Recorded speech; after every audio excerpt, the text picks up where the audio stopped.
about to get started. I'm so excited. Sitting up here, Kid Magic Rock. Shouts out. Here we go.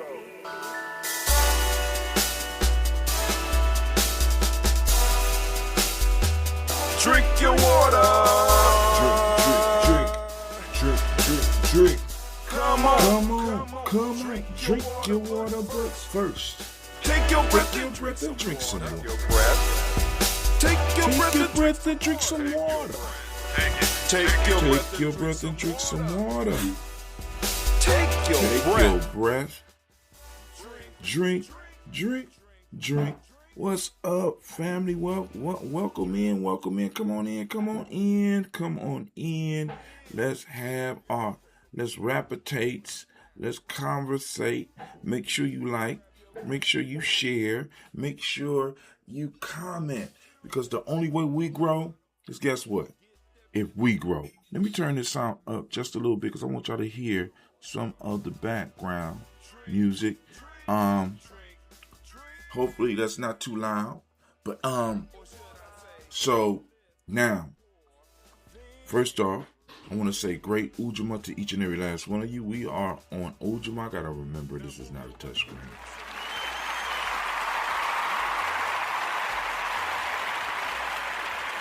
We are on that Ujamaa today, and family. I am thrilled.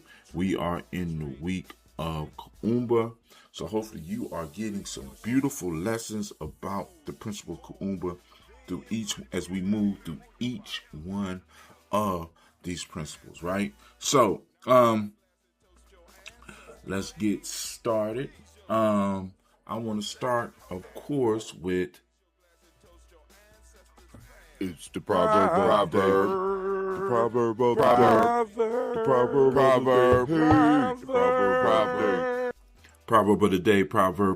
day. The proverb of the day is, when an elder dies, a library burns to the ground. Let's remember that. When an elder dies, a library burns to the ground. Right? Family, we got to take advantage of the fact that we have elders that are around right now that have experienced things that we could only imagine, or that are coming back into reality for some of us, right? So we need to start talking to these depositories of wisdom, these deposits of at least experiences. You might not, because all elders, I guess if they got the title elder, they have to have some wisdom. You don't get old. Well, I mean, I guess you can in America become an old fool, but it's pretty hard. You know what I'm saying? So we need to go and get at the feet of these elders and start learning, right? And start learning and getting ready for what's coming, right? So I'm very interested in hearing about what you think, right? What you think about this proverb. I want to know what you think, what it means to you. So when an elder dies, a library burns to the ground. So let's move to the ancestral algorithm. The ancestral algorithm for the day is the focus. Let's do the focus. Overcoming program of scarcity. Oh, actually, that's it. Overcoming the program of scarcity. Right? Now, this program makes us become more competitive, more cutthroat, because we start believing that everything is scarce. But family, if you have ever had any experience with gardens and weeds and stuff like that, you could sit outside and you could see the abundance of nature, the abundance that we are surrounded by. It is incredible, right? I mean, you take a little seed that could fit in between your forefinger and your thumb, and you put it in the ground, give it time, help protect it from some of the weeds, and it brings back an abundance. Nature operates in abundance, not in scarcity. Humans make scarcity, and capitalism requires scarcity. It requires scarcity. Why? Because then I can sell what I have at a premium. If I could make you believe that I have this and only I have this, I can push the idea of scarcity.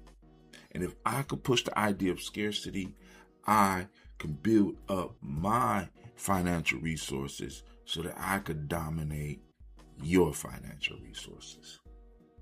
I make what I have rare. I make what I have, and by making it rare, I make it more valuable. You understand? So, this system requires you to operate within the program of scarcity, which means that you're going to be operating from mad, sad, and scared, because there's always something you're not going to be able to get. There's always something out there that is demonstrating how you are not able to fulfill yourself because you are not able to get it. Now, so the actual algorithm, and I'm going to need y'all to say it with me, is abundance is my natural state. Come on, say it with your chest. Abundance is my natural state. Come on, one more again. Abundance is my natural state. Scarcity is a false simulation. Abundance is my natural state. Scarcity is a false simulation. It's false. It's false. The universe demonstrates abundance. It demonstrates abundance. It shows you how abundance is a reality every day. We in the back of the school, we have a garden, or we had a garden. Cleve was gonna work it, but he ended up working another job. And this garden still is producing tomatoes, but because nobody's taking care of, the weeds are out there. And guess what? They are abundant. They're abundant, right? This stuff grows like you wouldn't even believe, right? No watering it. You don't have to water it or nothing. You know what I'm saying? The tomatoes are still out there. You don't even have to water. You don't have to do anything, and they come back. Cucumbers coming back. Matter of fact, I just pickled some, not pickled, but I fermented some just the other day. And it was this one, because it was so deep in the weeds, when you finally pulled it out, it was big and yellow, right? I pickled it anyway. But the point I'm saying is this whole scarcity idea is a simulation. And we got to realize that, and we got to start really building our lives around the abundance that is surrounding us, right? Rather than swimming in the, now you be able to swim in this idea of scarcity. Also, so abundance is my natural state. I'm listening. Anime, you hear him? You hear him? Anime says she can't hear you. Simba's hearing. Simba's hearing is a little bit better. Abundance is my natural state. Scarcity is a false simulation. All right. Let's move to the loop today. The Ubuntu loop is based on the idea of equitable. And we are looking at that word from this angle, characterized by fairness and balance, ensuring that the circuit leaves no one behind. All right. So in our Ubuntu loop, we have a circuit.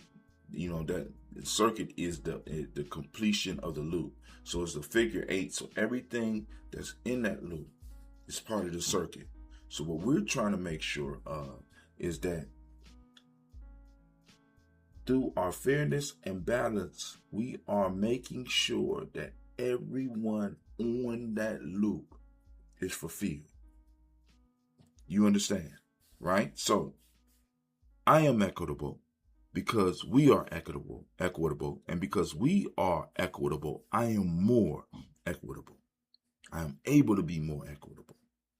I am equitable because we are equitable, and because we are equitable, I am more equitable. You got it? I am more fair and balanced in ensuring that the circuit leaves no one behind.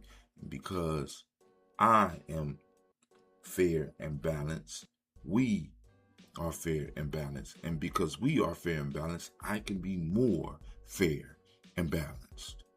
And the cycle continues. All right, so we need to build on that. So now, the haikus of the day, real quick. The one I did last night, I am letting go of being right and being liked must be discarded.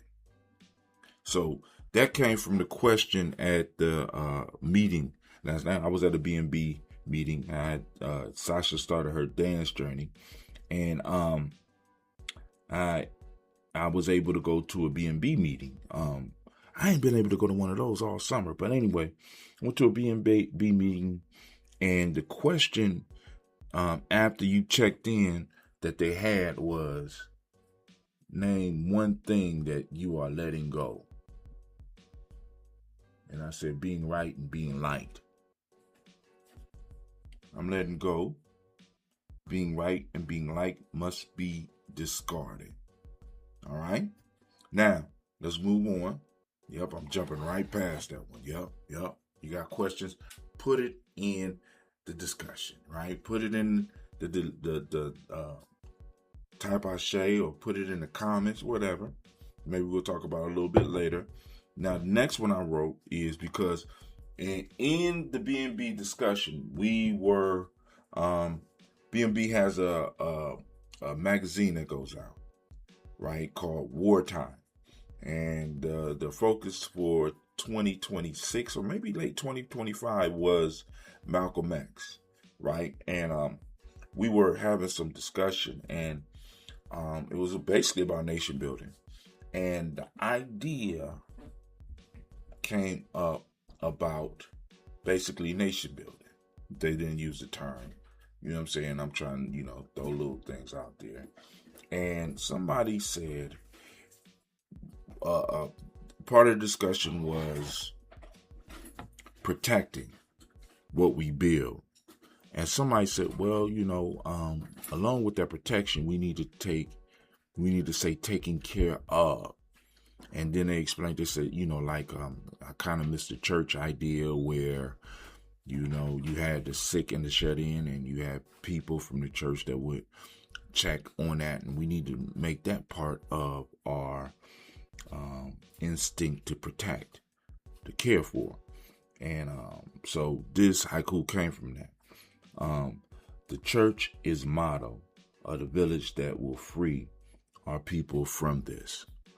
Because when I look back and in our history, the major thing that helped spawn a lot of the information that I have,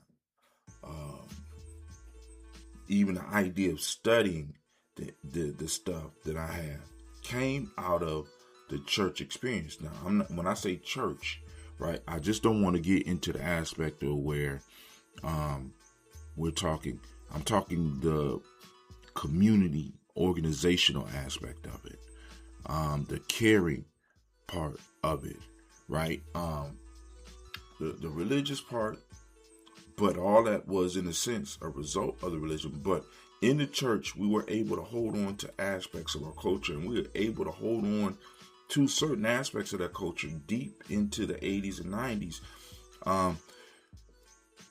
Let's say, early 80s, I would say, to this prosperity piece jumped up in there, right? And it became more of a fashion show, and more of a competition type thing. But that the motto of the church, the idea of the church, right, is something that those of us that are organizing, we really need to look and really dissect that experience, and how can we get the best parts of this thing rather than just leaving the whole thing behind.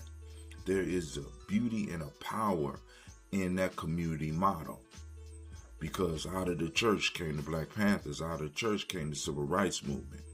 It provided safe spaces for us and have provided safe spaces for us for a very long time. And for us to discard something like that and not really look at it because we were burnt by an aspect of it, you know what I'm saying, or however you want to look at it, is kind of asinine to me. You know what I'm saying? We need to ask the question, why was this institution able to survive when other institutions were not? Why was it able to thrive? Because you got to understand that you had black folks who were in slavery, were enslaved, and was able to pull their pennies together and build churches. And I know some of y'all gonna be like, because the white man want. No. They didn't build that for that. Now, the ministry that may have came through and was allowed to be in there may have been part of that, but the actual community building aspect of what was going on had nothing to do with mass or master, or however you want to say it, right? We got to be very clear about that, because the church, hell, I mean, if we want to be specific about it. Like I said, if you look at a lot of the rebellions,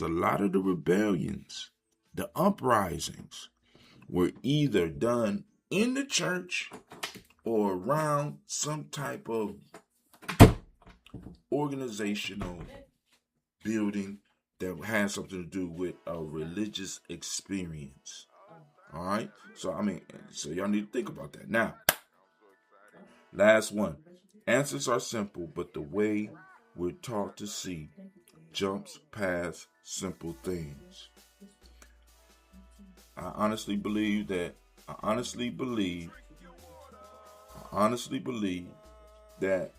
a lot of the problems we have simple answers, but because we have been trained in a certain way, we jump right past the answer because it's simple. Like this whole church piece, it's a simple solution.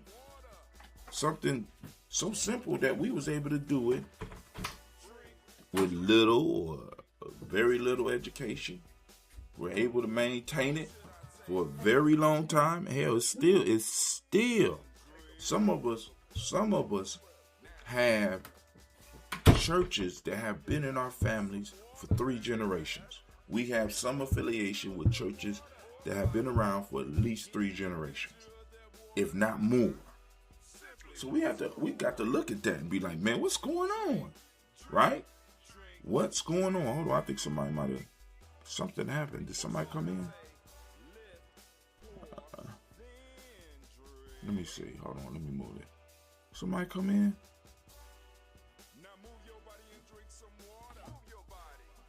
You are presenting the void and infinity mirror. Okay, all right, cool. All right, let me go and shrink it back down. I don't know how to shrink it back down. All right. So I'm gonna continue. Let's keep it moving. All right. So now to the script. Let's build on the script. The title of this episode is The Living Library of Abundance, Reclaiming Ujamaa Through the Wisdom of Our Elders. Right? Excuse the energy, fam. I got in late because I usually try to shut it down about 7, but I wasn't able to do that. All right. The Living Library of Abundance, Reclaiming Ujamaa Through the Wisdom of Our Elders. Here is the official haiku and anime. If you could you please let me know? Could you let me know whether or not I'm haikuing? Because I know I was haikuing earlier, but let me know if I'm haikuing. All right. Drop the false deficit. Ancient vaults breathe in our bones. Circulate the gold. Simba liked it. Where's... Man, that's one of the reasons I don't like this thing, because it's on. I can't put all my sound effects up here, man. Where is my camera so I can take? All right, I ain't gonna trip. All right, let's get it. So I want to welcome the tribe, elders, nation builders, warriors.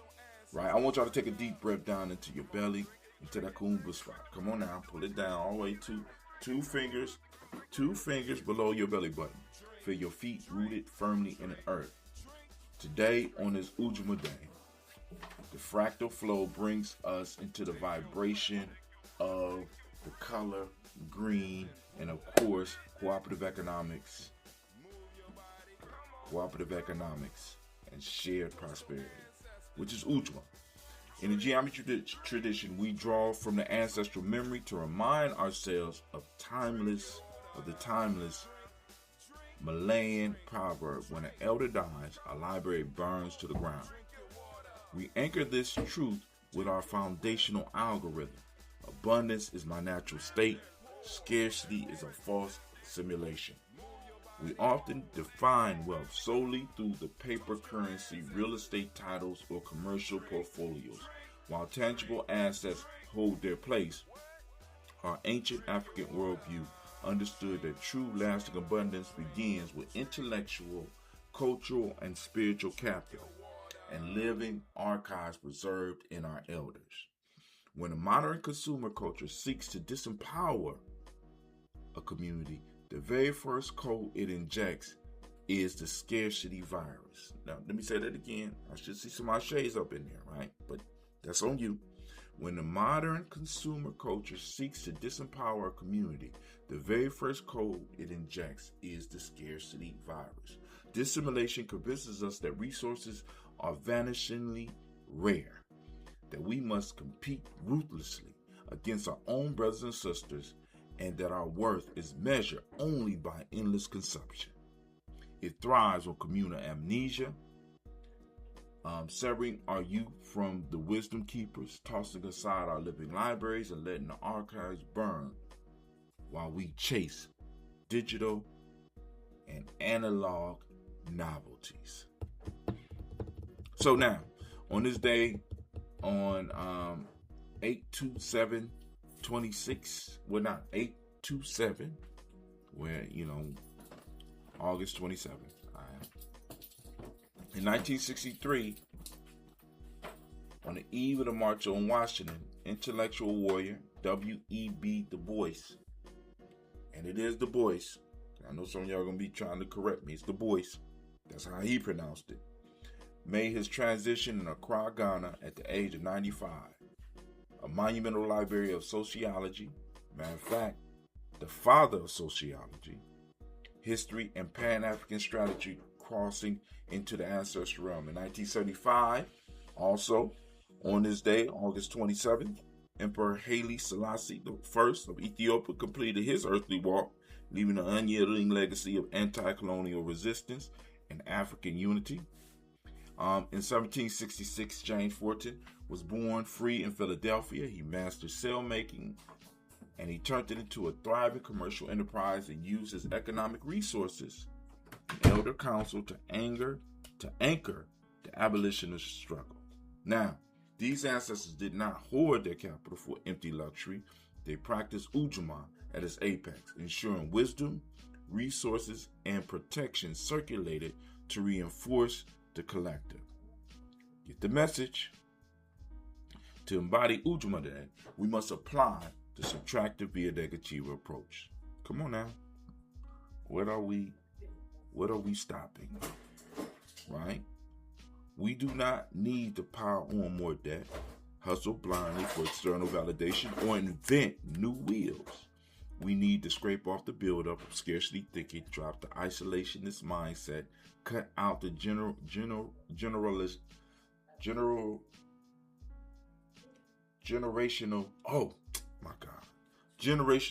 disconnect.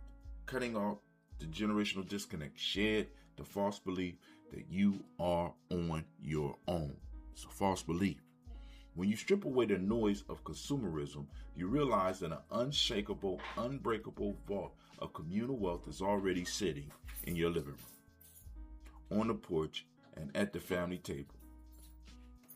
Sit at the feet of your elders, record their testimonies, protect their health, and circulate their knowledge. Abundance is not something you chase outside yourself. Abundance is your original blueprint. Somebody just fooled you. Gave you some false plans. Now, for more on this, you can check out Ujamaa Journey. and the principles of self-mastery. You can explore some of our writings like the Baba. I still haven't finished that yet, but you still can find it. I got it on the internet out there. The Warrior Handbook for Life Journey, The Player's Pyramid, Haiku by Haatim, or Freedom Within Limits.